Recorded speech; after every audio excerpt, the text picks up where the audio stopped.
I've had the opportunity to work in many multinational companies, and during this last period, these multinationals asked to be implemented in Brazil a new concept of office. It's called in various different names: open space, modern office, open workplace. It doesn't matter. There are different names for the same thing, which would be a smaller space. As you know, this idea started many years back.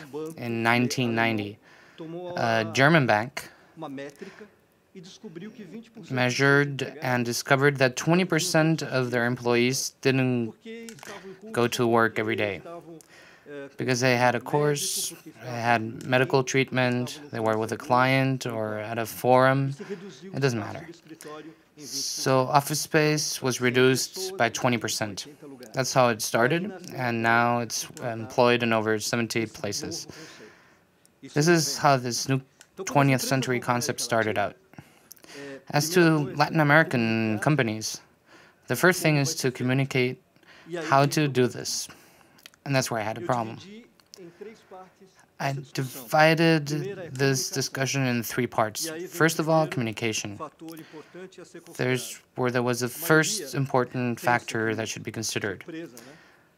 Most people think that in Latin America, everyone speaks Spanish. And the truth is, there's 38% of the population in Latin America that speaks Portuguese, and about 33% that speaks English, Dutch, or French. This is the first error or mistake that one commits when they get to Latin America. The second point to be considered in communication is if it's verbal communication or non-verbal communication. When a person wants to transmit an idea, when this happens between people that speak the same language or share the same culture, there's no problem. It's natural. When there's a different culture, there's first impact, and transmission might be incorrect. There are very big differences even in the same region. There was a study by a German who was called Hofstede about individualism. He considered 90 countries and calculated the variables. In those 90 countries, the United States had the highest grade with 90% of individualism. When you compare American culture with Latin American culture, you can perceive that our classification is completely different. We have a much lower percentage than the American. In Brazil, it's 38%. Argentina, it's 23%. And in Chile, it got to 17% of individualism. This means that American culture is fomenting individualism, and they have their own phrases that they use. For example, if you want the best thing, do it by yourself. You have to blow your own horn. This proves that the capacity to be individual, to express what you want to say directly, is understood as positive in American culture. On the other hand, Latins are they are more into relationships. They are more about a political situation and like to contemporize. And apart from the fact that Latins are people that are interpretative, and compared to the Anglo-German culture, it's much more direct, and it's not as performative. It's not about performances. This morning I was talking about the fact with my Portuguese friends that if I go to a Brazilian bar and I ask for a Coke and I say, I'd like a Coca-Cola, they'll get it to me and I'll be served a Coke.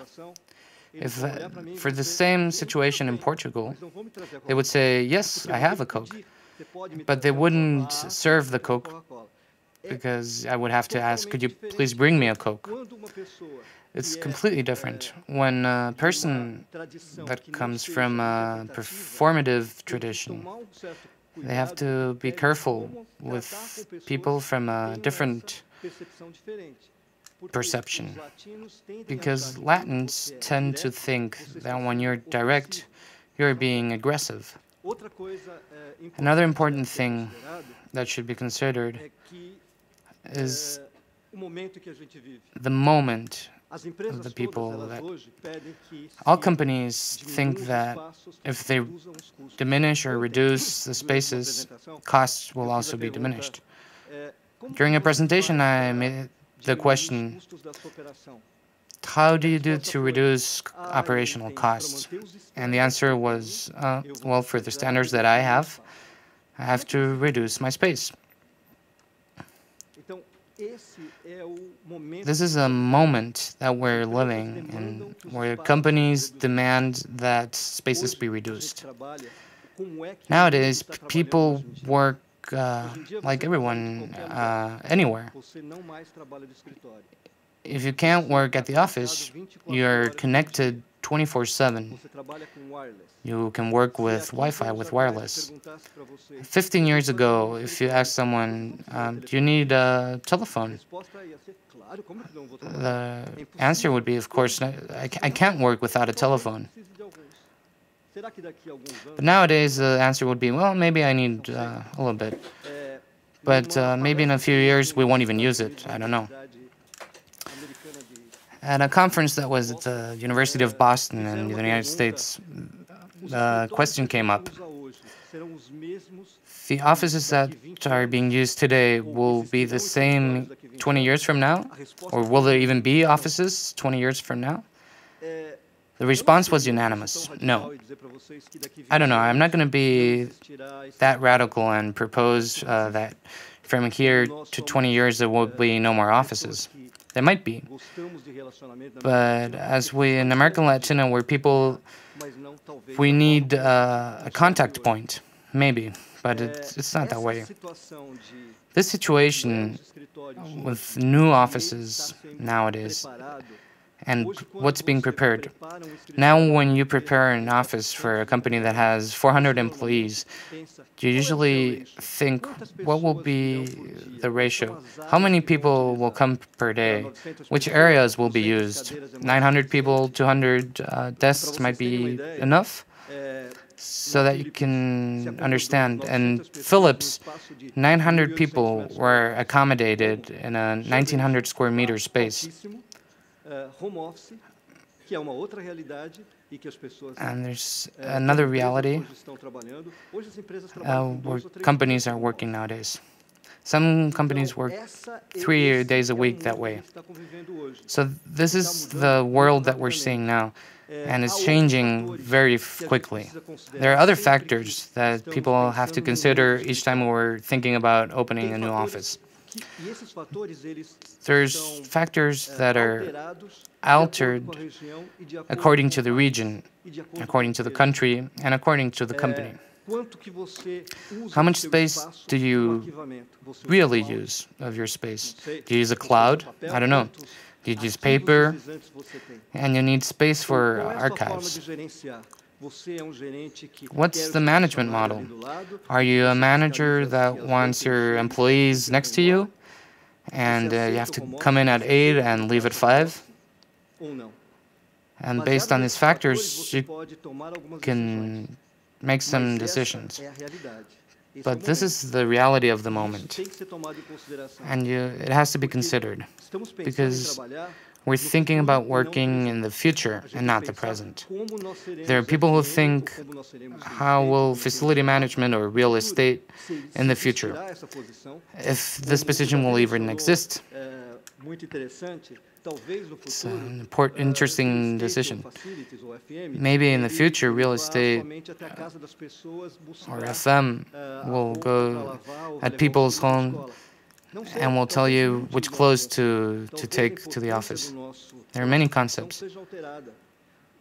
and our reality is altered. In the present situation, it doesn't exist. It's changing day by day, and it's an inevitable trend. Another point that's important,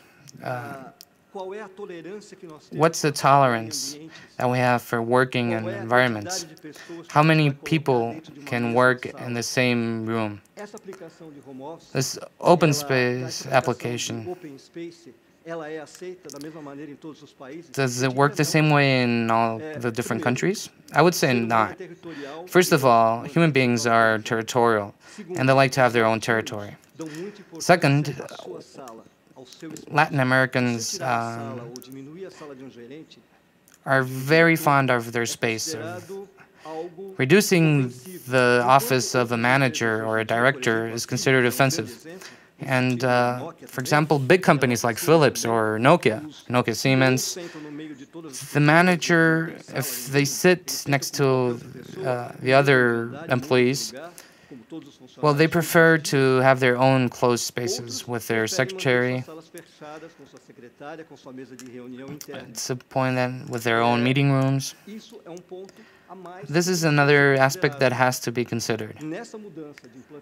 This implementation change of a new concept, the cultural aspect is very strong, and resistance is also very big. And to conclude, I would like you to think about how people are positioned in our personal life and our work life, day by day, with the importance that's given to this. What is our attitude in regards to supervision? What's our attitude regarding this new way of working? And lastly, I would like to tell you that there's a third component that you're not considering. And the Y generation is here. And for them, it's that we're going to work, not for the public that's here. This generation that's coming up, they will be our clients 15 years from now. This generation that's already acting, they think in a completely different way. They're creating new ways of working, of even enjoying themselves, new ways of interacting. That's the public that we're going to work for. And companies have to think like them, how they think and how they act with their salaries. Maybe their benefits aren't the benefits that are attracting this generation. And this is a generation that's going to work. So the key to my presentation is for you to think about these 3 points. To understand how to communicate, understand that nowadays you're not working in a conventional office, that things work in a different way, that usually people respond in the market where you use as a counterpart to private and professional time, and that this new generation has other priorities that are different from the ones of our generation, and that this new generation is the one that we're going to have to listen to. So communication, according to the moment that we're living in, and what we're going to attend to, and how we're going to respond. I would like you to think about this, and how it was 15 years ago, and how it's nowadays, and how it will be, so that you can give better service and we can reinforce our category. Thank you.